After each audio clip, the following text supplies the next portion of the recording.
Welcome everyone to another edition of Let's Be Frank About Sports. I'm your host Frank Cagino. It is a Brooklyn Nets podcast this time. I've been wanting to talk to them, kind of been putting it off, but I just can't take it anymore, you know what I mean? Watching the game tonight as the Nets go on to lose their 7th straight game.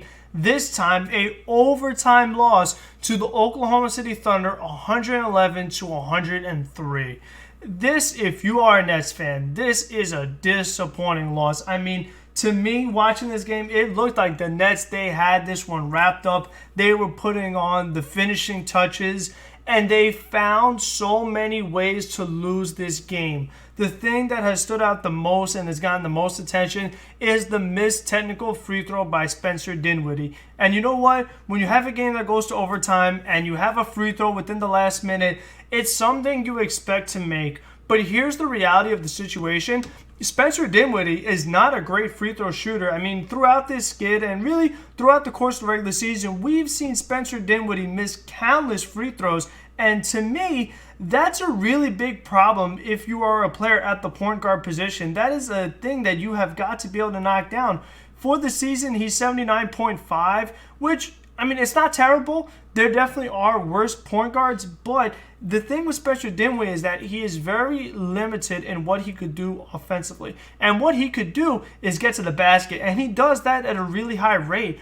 But when you go to the basket that frequently, teams are going to foul you. And the other thing is that if you're someone who is struggling at the free throw line, they're even more likely to foul you. I mean, another net, someone like DeAndre Jordan, we've seen that his entire career. You never want to let DJ do anything crazy around the rim when you know you could just foul him and you have a higher chance of him not getting the points because he's going to miss them at the free throw line. The Nets fouled Steven Adams a bunch in this game. He got fouled a lot last night against Philadelphia, and he gets fouled all the time because he's not a good free throw shooter. But because Steven Adams does not shoot mid-range shots and does not shoot three-pointers, when he's going to be at the basket, you have to foul him while he's there. So I think that is something that teams are trying to employ with Spencer Dinwiddie as well. And in this game tonight, I mean, what does he do from the free throw line? He goes 2 or 3, and it was just like that one free throw. It could end up costing you a lot in the game. But there was more to that. I mean, there were turnovers. There were fouls. Like I said, they fouled Steven Adams a bunch. Eventually, in the overtime period, Spencer Dinwiddie found himself in a tough spot where he had the 5 personal fouls. That was a big problem. I really felt that the Nets fouled way too much in this game. You also had Joe Harris, who had 4 fouls. Ronnie Kuric, he had 4 fouls. You had DeAndre Jordan had 3 fouls. So definitely was a lot of fouling going on. And you know what? They didn't even get the best of Oklahoma City because we talked about how cold the Brooklyn Nets have been. Oklahoma City has been hot. I mean, since Thanksgiving, they have the best record in the Western Conference at 15-5. And they're a team that they were supposed to be rebuilding. They weren't supposed to be that good this year. They literally had a 0% chance to make the playoffs in some places. But as of right now, they're holding on to the 7th seed. And you know what? For the Nets, after their loss tonight and obviously the 6 games before that, the Nets have dropped to the 8th spot in the Eastern Conference standings. And you know what? It's like, oh my gosh, that's a huge problem. But you know what? The Nets are so lucky that they're in the East, and really it's just a very strange year as when you look at the standings and all the basketball, because the team right behind them is the Charlotte Hornets, who are 15-24. And it's like, if you let the Charlotte Hornets pass you with that record, I mean, you really have got to be embarrassed. A couple other things for the Nets. One of the big things, obviously, is no Kevin Durant. And lately, no Kyrie Irving for a long time. I mean, the thing with Kyrie was he had a little bit of a shoulder thing going on. And he's only going to miss a few games. Won't be out that long, maybe a week or 2. This guy has been gone for months. And we still don't even have a timetable of when Kyrie Irving is going to return. And that's a problem. One of the big differences it's going to make is being able to put Spencer Dinwiddie on the bench. I feel like that's going to make a tremendous difference because Kyrie Irving, in his brief stint with the Nets so far and the little amount of games that he played this season, he put up a bunch of points. We see him put up 50, we see him put up 40, puts up 30 in his sleep. We understand how much Kyrie can put the ball in the basket, which is what it's all about. I mean, you put the ball in the basket, more than the other team, you win the game. It's very simple. But I've been very critical of Kyrie Irving's style of play. I don't think it translates to team basketball, to winning basketball. I am not a fan of the Kyrie Irving isolation game. I feel far too often he finds himself in one-on-one scenarios no ball movement, no player movement, and he's just taking contested jump shots. And you know what? The thing about Kyrie Irving is that he's such a good player and he's such a good bad shot maker, where he could take these bad shots but still make them. I mean, there was one game where he won the game off a step-back contested three, and it reminded me so much of the game against the Warriors in the finals when he was with the Cavaliers and the Cavs won the championship. You know, Kyrie has the ability to make those shots, but the thing is that, like, down the stretch, Kyrie Irving's taking every shot. And there are some times where, you know what, he'll make the game-winning three, but then there are other times where he'll miss the mid-range or he'll lose the dribble, which we also saw happen at the end of games earlier when Kyrie Irving was healthy. So I just feel like you want to say, oh, well, you know what, the Nets, they've lost 7 games in a row, but when Kyrie Irving comes back, they'll be fine. And yes, they will be better. They're not going to lose 7 games in a row, but still, I don't think this is going to be the Brooklyn team that we need to see and that we want to see. I still think that there are going to be games where it's going to be all or nothing, and you're going to be relying on what Kyrie Irving does late. I really still want to see this team get into more of a team offensive brand when they are playing. And one of the other things that has really stood out to me watching these games and looking at what has plagued this team in this recent stretch during this 7-game losing streak, which started by coincidence, that ugly game they had against the New York Knicks, that 94-82 loss where, you know what, nobody did great. You know, Julius Randle all of a sudden is looking like a better player, more like the player the Knicks were hoping for when they signed him, gave him the pretty big deal. But when you look at the stat line in that game, you saw Spencer Dinwiddie go 12 of 17 from the free throw line. So again, he's getting to the free throw line 17 times, but he's missing several free throws. That's a problem. You know, if you're going to be someone who's at the free throw line so much, you got to be able to capitalize on those opportunities. But the thing that I didn't like in that Knicks game is Spencer Dinwiddie going 3 of 9 from the three-point line. Spencer Dinwiddie is not the best three-point shooter. I feel that, again, Spencer Dinwiddie, the thing that he does the best is attack the basket, and that's what he should be doing. He should not be settling for three-pointers, especially if they're not good looks, if they're off the dribble, if they're early in the shot clock, if they're deep, if they're contested. I mean, those are not shots that you should be taking. I just don't think that, again, like that's winning basketball. That's team basketball. The things that this team needs to do if they want to go back to being the playoff team they were last season. You look at for the season, Spencer Dinwiddie is shooting 28.9% from the three-point line, but still, you'll find himself shooting 9 three-pointers in a game. Like, that makes no sense to me. You're a guy that with your speed and your ball handling, you can get to the basket at will. So I think that's a big problem too. Another good thing for the Nets is the return of KYRIE IRVING. We saw him play well in this game against Oklahoma City. Unfortunately, he's still on a bit of a pitch count, a minutes restriction. Coming back from that thumb injury, that's something you really do not want to mess around with because, you know what? Fingers are very involved in basketball. It's not something that you can hide or try to, play around. Like, you needed to dribble, you needed to shoot, you needed to defend. You'd be surprised. I mean, again, watching Oklahoma City last night because, they were playing the Nets tonight. They were on NBA TV last night. So, watching that game, and just because we're on the subject of fingers, watching Joel Embiid's finger get dislocated just by grabbing Steven Adams' jersey and the way his finger was literally facing the wrong way, that was a scary sight to see. And that's Joel Embiid just playing defense, not doing anything crazy, not doing anything too physical. So if you're someone like KYRIE IRVING and you just had this thumb surgery, you can't really be messing around too much. And, in his a few minutes that he played tonight, KYRIE IRVING had 20 points in 22 minutes off the bench. And that's something that is really encouraging to see. He went 7 of 16 from the field, 4 from the free throw line. So again, missing free throws. We want to blame Spencer Dinwiddie for the free throw he missed late, but KYRIE IRVING missed 3 as well. So I think that's something you have to be mindful of. 2 of 3 from the 3-point line. And again, I just think that the Brooklyn Nets at their best is when they have all their guards out there. One of the things that Oklahoma City did in this game, and what has worked for them all season long, is that small ball lineup they went to at the very end of the 3-point guards with Chris Paul, with Shai Gilgeous-Alexander, a real upcoming player that you guys really should be paying attention to. And Dennis Schroeder, who definitely has shown some improvement for Oklahoma City, also coming off the bench. But there is so much value to having multiple ball handlers on the court at all times where you have guys that they could attack the basket and they could create for others. I just think that once KYRIE IRVING comes back, it would create some really tough matchups for the defense, because how many teams have three really good perimeter defenders that can defend these ball handlers, that can get to the basket at will and create for others and get their own shot? Getting your own shot is something that is so valuable, and it is why Oklahoma City has been a better team than they were projected. You think about what has made Oklahoma City really good. It's been their star players. It was Kevin Durant. It was James Harden. It was Paul George. It was Russell Westbrook. It was Victor Oladipo. I mean, Oklahoma City, they've had their fair share of star players walk in and walk out.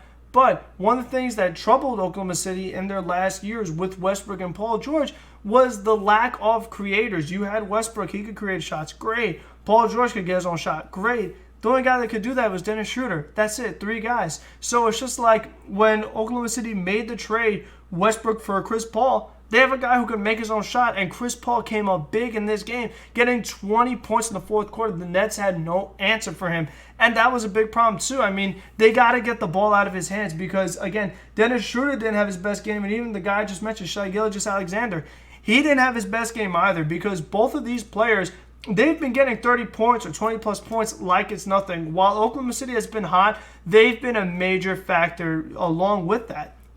And if you're the Nets, you have got to get the ball out of Chris Paul's hands. You have to get it in Terrence Ferguson's hands. You have to get it in Darius Bazley's hands, or Deontay Burton, or Steven Adams, or Mike Muscala.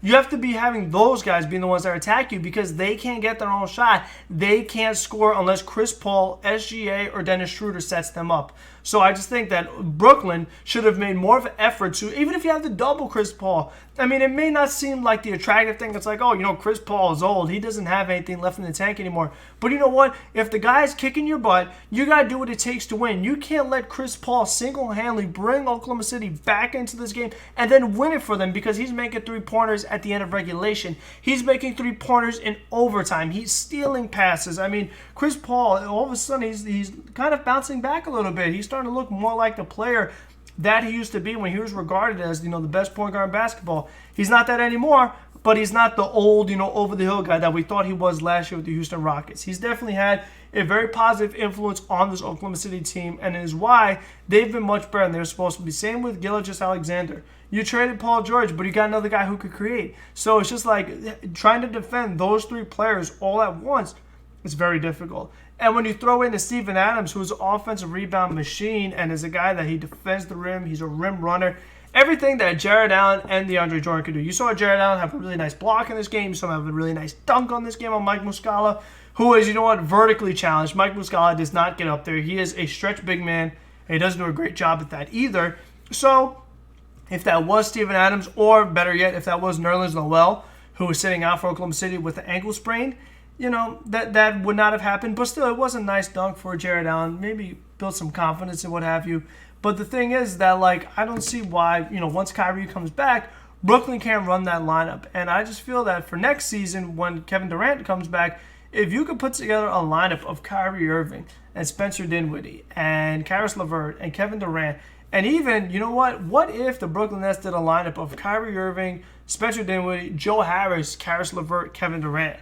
It's a small lineup, but everybody can, score the ball really well. You would have such great spacing. You would have Kyrie attack, then Dinwiddie could attack, then LeVert could attack, and you'd have Joe Harris spacing the floor, giving those guys space to attack, because it's like, we know Spencer Dinwiddie and Kyrie and Karis LeVert, they can get by defenders. And what are you going to do? Are you going to collapse from the weak side? Are you going to try to double team those guys? Because if you do, guess what? Joe Harris is open, or Kevin Durant's open, or Kyrie Irving's open.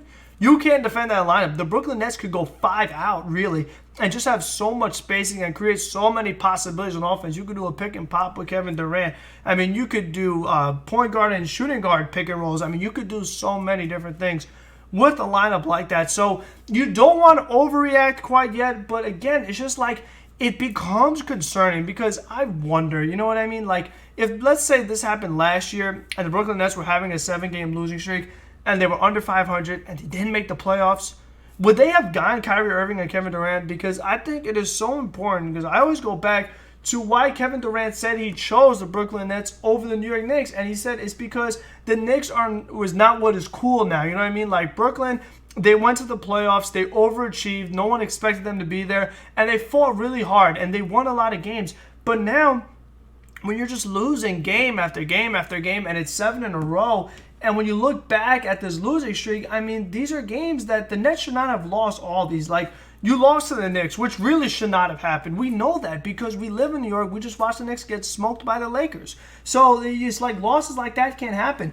The overtime loss to Minnesota, that was unacceptable. The game they blew against Charlotte on December 11th, that was unacceptable. They blew the game against Memphis where John Morant beat them. I mean, they've had a lot of really, unfortunate losses. This game tonight against Oklahoma City, they had that game in the bag. They had a nice lead at the end of the fourth quarter, and they just found ways to mess it up. It just seemed like they weren't getting to loose balls. They were dropping balls. Again, they were fouling people, missing free throws, missing shots. And it's just like when you combine all those things together, it's how you lose a game in overtime. It's how you lose 7 games in a row. And the other thing that when I look back and see, why the Nets have lost all these games, I just don't like what I'm seeing as far as shot attempts.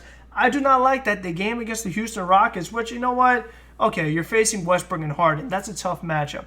But Spencer Dinwiddie going 0 of 7 from the three-point line. Again, if you are a 28% three-point shooter, why are you taking 7 three-point attempts? And then he goes 5-11 from the free throw line. So again, Spencer Dinwiddie is a bit of a puzzling player. But when Kyrie Irving does return, if he does return at this point, because, I mean, where is Kyrie Irving? I cannot find him. I'm looking. I do not see Kyrie Irving, and I want to see him so I can see what this Brooklyn Nets team looks like.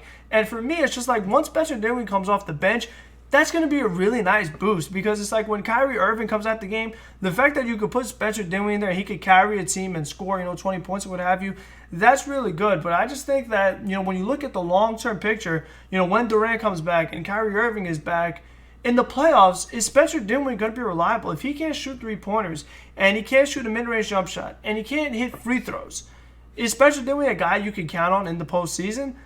I'm not exactly sure of that. I think he is a really good, nice bench piece because, again, he could put up points, he could create for others. But still, I mean, those are things that if you're a point guard, you really can't have those kind of struggles. Those are things that, like, you've got to improve. You definitely have to improve the three-point shot, but the free throws are something that's even more concerning to me because there are plenty of attacking point guards that don't shoot three-pointers well. I mean, Russell Westbrook is a perfect example, but you got to be able to hit your free throws. And Westbrook has struggled with that in the past couple of years. Gotten a little better now. He was really good before they changed the whole free throw rules and you can't go past the three-point line. But still, I do believe that Spencer Dinwiddie has to improve in that area. And in that same game against Houston, we saw Garrett Temple go 0 for 5 from the three-point line. We saw Theo Pinson go 1 of 5 from the three-point line. And for me, the thing that I don't like about the Nets is that we see a lot of games like that where the three-point percentages are terrible, where they have shot way too many three-pointers and missed a bunch of three-pointers, yet they continue to shoot them. I'll give you another example. In the overtime game they lost against the Minnesota Timberwolves, Garrett Temple went 1 of 7 from the three-point line. So again, it's just like if you're missing your three-pointers, why are you continuously jacking them up? And then you could just keep going down the line of games. We saw the game against the Dallas Mavericks where they were right in that game. They had a lead in that game. And we saw Taurean Prince go 3 of 9 from the three-point line. And we saw Theo Pinson go 1 of 5 from the three-point line. So these guys, they just keep shooting three, especially doing 1 of 4. Ronnie Cruz, 1 of 6. I mean, so the fact that even though the three-pointer is not going in, they continue to jack it up and miss and miss and miss really boggles my mind when this is a team that they could get to the hoop. And I just feel like if they could incorporate more of the Spencer Dinwiddie and DeAndre Jordan or Jared Allen pick and rolls and try to set up more open looks for a Joe Harris, for a Prince, and do things like that. I mean, the other guy who has come in here has jacked up a lot of shots as well with inconsistent success is Wilson Chandler. I think that has been a deal that really has not worked out so far because the thing about Chandler is that he had that suspension and what have you, and he's come back and like he'll have some good games, but I don't know if he's a guy that you really could count on going forward if you want to be a championship team. In the game against the Magic last night, he went 1 of 6 on the three-point line. And Wilson Chandler is not a great three-point shooter, but yet he decides to take 6 three-pointers. And Timothé Luwawu-Cabarrot is a very inconsistent three-point shooter. You look at his career numbers, he's never been a knockdown three-point guy, but in this Orlando Magic game, he goes 0 of 3. Spencer Dinwiddie, 2 of 10 from the three-point line. So again, it's just like boneheaded things. Like Spencer Dinwiddie is so good at getting to the rim, and here he is jacking up 10 three-pointers when he can't hit threes, and he didn't in this game. And we saw Garrett Temple go 1 of 8 and Prince go 2 of 9. Like, I mean, this is the Orlando Magic who aren't good, and you are just shooting yourself in the foot. Theo Pinson going 0 for 2. Like, you are giving them such a break when you continue to jack up these three-pointers and they don't go in. Get to the basket. Get players in foul trouble. Set other players up. Shoot a mid-range jump shot. Do something. So, I definitely am extremely frustrated with the way the Brooklyn Nets have played. And I just don't know how it's going to change, because my thing is just like this losing streak, I'm seeing the same stuff over and over. I see them have leads. I see them blow leads, and they've done that far too often this season. They're in a lot of these games. I know the final score doesn't say that, but there are times where they have a lead in the second half. I mean, this game against Oklahoma City, they should have won it. The Minnesota game, they really should have won. The Orlando Magic game, if they attack the basket and don't brick three-pointer after three-pointer and have the right guys shooting the correct shots, they would not be in this predicament. And you know what? One of the guys you can point the blame at is Kenny Atkinson. But last year, he was looking like a tremendous coach where he had this young team overachieving. And so far, losing D'Angelo Russell, it hasn't looked great because the upgrade of Kyrie Irving hasn't been much. I know D'Lo's been hurt this season as well. But I just felt like with D'Angelo Russell, they played more like a team. And I just didn't find myself watching a team that was really frustrating where they're taking a lot of bad shots. I didn't necessarily get that sense. And now they're going to face the Miami Heat, who have been one of the best teams in the Eastern Conference, on Friday. That's not going to be an easy game. The Atlanta Hawks, they should win that game. But with all the teams they've lost to that they really shouldn't have, do you know that for a fact? They also have games coming up against the Utah Jazz. I mean, Donovan Mitchell, Rudy Gobert, they have talent all over the court. Mike Conley and Joe Ingles and Bogdanovich. I mean, the Jazz are a very tough team. Then you got Philadelphia at Philly on the second half of back-to-back playing Utah. That's not going to be good. Then you got to face the Bucks and Philadelphia again. Then you have the Lakers coming up. So the Brooklyn Nets have a lot of tough games coming, but no more reinforcements. Still no timetable on Kyrie Irving, and we're probably not going to see Kevin Durant this season. So I just want to get my thoughts on this recent losing streak, and more particularly on the game tonight, because it's so recent and fresh in my mind. And it's such a perfect example of why the Nets have this losing streak. You watch this game tonight, and it's like, okay, this makes sense why this team has lost 7 games in a row. Because you know what? Both these teams were coming off, games that were on the second night of back-to-backs. And it looked like both of them kind of ran out of gas.